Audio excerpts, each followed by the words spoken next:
Oke sahabat tani, kali ini saya menyurvei lokasi cabai rawit kaliber milik saya sendiri. Dan tadi pagi ini sudah dispray dengan fungisida yang seperti biasanya, satu paket itu. Dan sahabat tani bisa lihat sendiri, ini kondisi tanaman update terkini. Dan kemarin saya tidak meliput karena saya kemarin ada acara. Kemarin petikan yang ke-30 kali atau ke-31 saya kurang paham. Dan kemarin cuma dapat 25 kilo, laku 40.000 per kilonya. Oke sahabat tani, ini proses pengocoran dengan fungisida sudah saya hentikan. Jadi yang masih bagus-bagus ini masih ada kandungan fungisida di pangkal batang maupun di dalam bedengan. Dan yang sudah tidak ada kandungan fungisida di bawah, fusarium sudah merambah. Nah seperti itu contohnya, itu di situ juga ada yang layu 1-2. Dan ini sahabat tani bisa lihat sendiri, kalau tanaman yang sehat itu ini bakalan buahnya masih bermunculan. Nah seperti ini contohnya.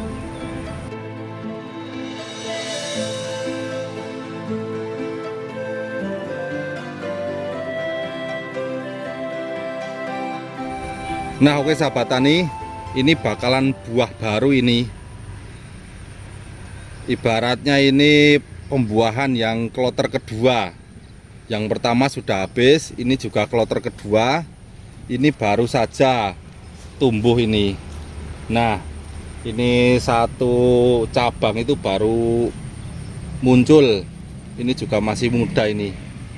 Jadi sangat bagus sekali. Cabai rawit kaliber itu kalau dipelihara, apalagi ditanam di musim kemarau, umurnya bisa setahun lebih, mungkin bisa 2 tahun kalau pemupukannya dan perawatannya masih stabil. Contohnya ini masih tumbuh bakalan bunga maupun buah. Dan oke sahabat tani, mari kita lihat yang sebelah sini. Nah oke sahabat tani, ini salah satu contoh ya. Ini tanaman ini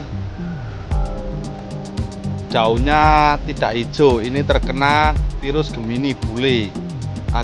Akan tetapi sahabat tani harus ini bisa lihat sendiri, buahnya tetap gembel, lebat. Ini buahnya sangat bagus sekali.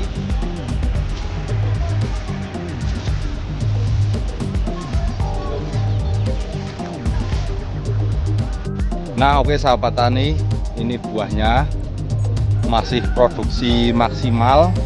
Jadi sudah saya bicarakan dari kemarin, cabai kaliber ini memang sangat jos gandos, sudah terbukti ini.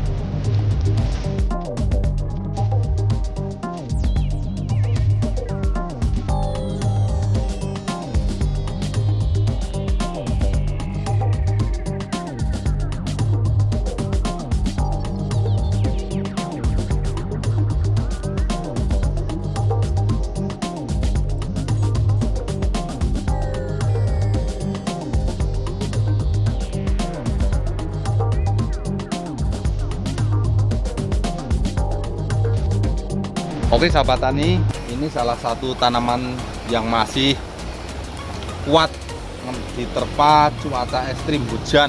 Di sini hujan berhari-hari, sehari-hari hujan terus sampai malam kadang hujan. Dan ini masih kuat karena apa? Karena saya selalu menyeprai dengan 4 bahan, yaitu Tridium, Trilaksil, BM Konsol, dan BM Toplas. Itu 4 itu saya campur jadi satu, saya spraykan dan bisa dikocorkan.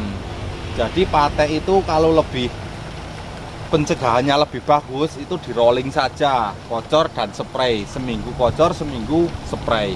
Tapi kalau sudah parah, 3 hari sekali, 3 hari kocor, 3 hari berikutnya spray.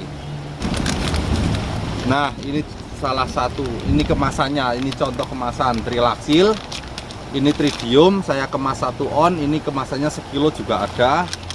Dan BM Toplas ini juga 1 on, dan saya tambah BM Promax Nah, BM Promax ini yang 3 fungisida, yang ini insek. Ini untuk menjaga atau menanggulangi ulat gerayak sama lalat buah. Jadi penyepraian fungisida bisa dipik langsung dengan insek. Jadi sangat simpel. Jadi saya tidak jarang membahas lalat buah karena tanaman saya aman dari lalat buah. Karena selalu setiap penyepraian saya sertakan BM Promax ini. Ini berbahan aktif Acefat 75 SP, sangat ampuh sekali.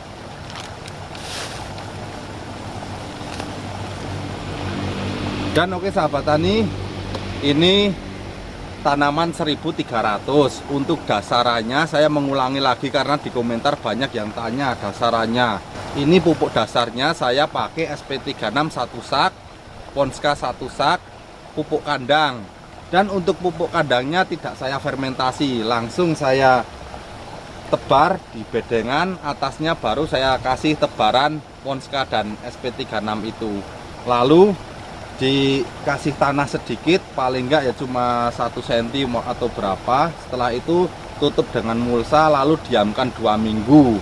Setelah 2 minggu itu akan sirkulasi pupuk mengurai pupuk itu nanti bersama kohe kambingnya. Nah setelah itu nanti baru ditanami bibit cabai. Nah setelah umur 1 minggu setelah tanam, penyuplaian nutrisi nanti bisa lewat kocor, yaitu kocor saja dengan NPK 1616 dosis 1 gelas per 16 liter, ditambah fungisida, pakailah Trilaksil maupun BM Toplas untuk pengocoran. Jadi BM Toplas 1 sendok, Trilaksil 1 sendok, dan NPK 1616 itu 1 gelas di mix jadi 1, dikocorkan ke setiap tanaman yang baru umur 1 minggu HST, hari setelah tanam. Dosis per batangnya cukup 200 ml saja. Nah itu nanti kita lihat sampai umur 35 hari maupun sampai 50 hari gimana reaksinya. Kalau kurang subur nanti kita bisa tambah dosis NPK nya. Kalau sudah subur atau terlalu kesuburan nanti kita bisa tambah fungisidanya. Dan saya menggunakan jarak tanam 50 cm persegi. Untuk lebar bedengan 90 cm sampai 1 meter, tinggi bedengan 50 cm, luas parit atau jarak bedeng antar bedeng itu 1 meter. Syukur-syukur kalau di musim penghujan 1 meter 30 itu lebih bagus, karena punya saya jarak antar bedeng 1 meter, ada yang 1 meter lebih saja susah mau jalan, mau menyeprai. Karena kalau di musim penghujan tanaman cepat mudah subur, atau untuk membuat tanaman subur itu lebih gampang, lebih mudah.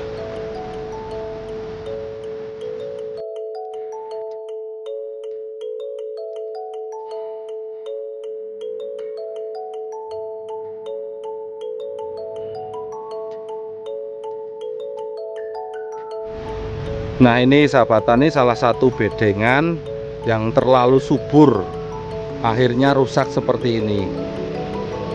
Ini karena ajir tidak kuat menyangga beban buah. Nah seperti ini juga ada yang layu.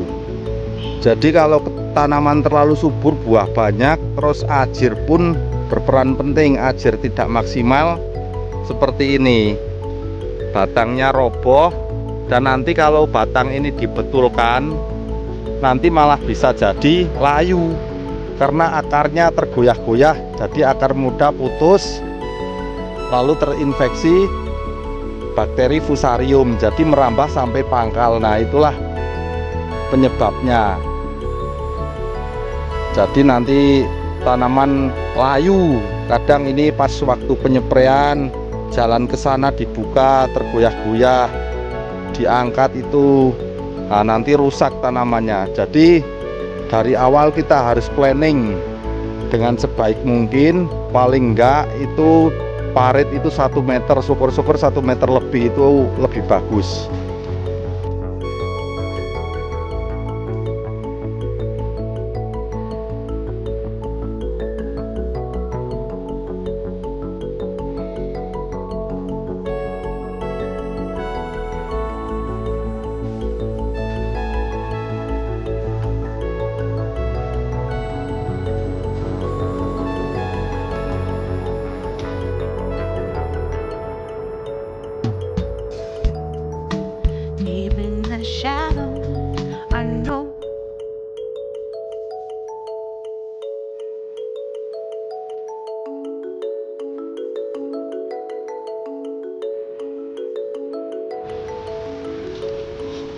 Nah, seperti ini sahabat tani.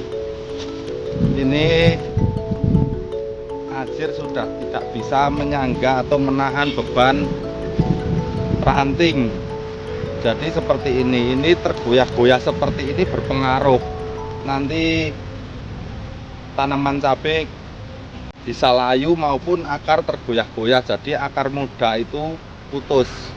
Nah, itu penyebab salah satunya bakteri fusarium merambah sampai ke pangkal batang tersebut.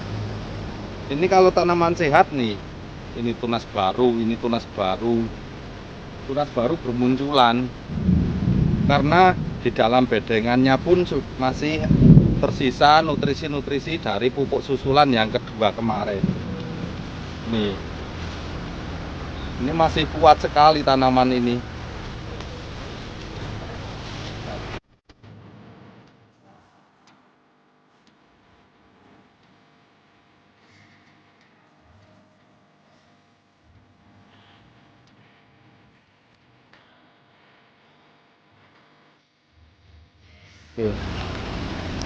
Nah, oke sahabat tani, ini buah yang masih produktif maksimal, sangat jos gandos sekali. Nah, jadi kalau menanam kita menggunakan perhitungan yang tepat, tanaman sangat memuaskan.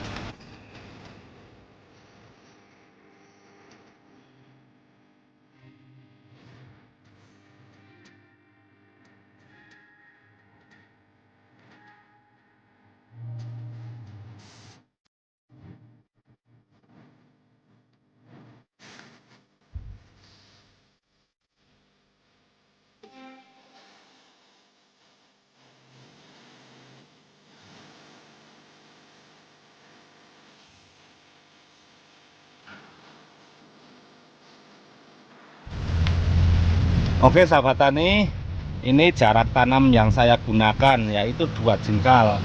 2 jengkal itu setengah meter atau 50 cm. 50 cm, 50 cm, dan ini juga 50 cm. Lari ke sana boleh 45 maupun 50 cm. Kita sesuaikan dengan lebar bedengan saja. Dan untuk parit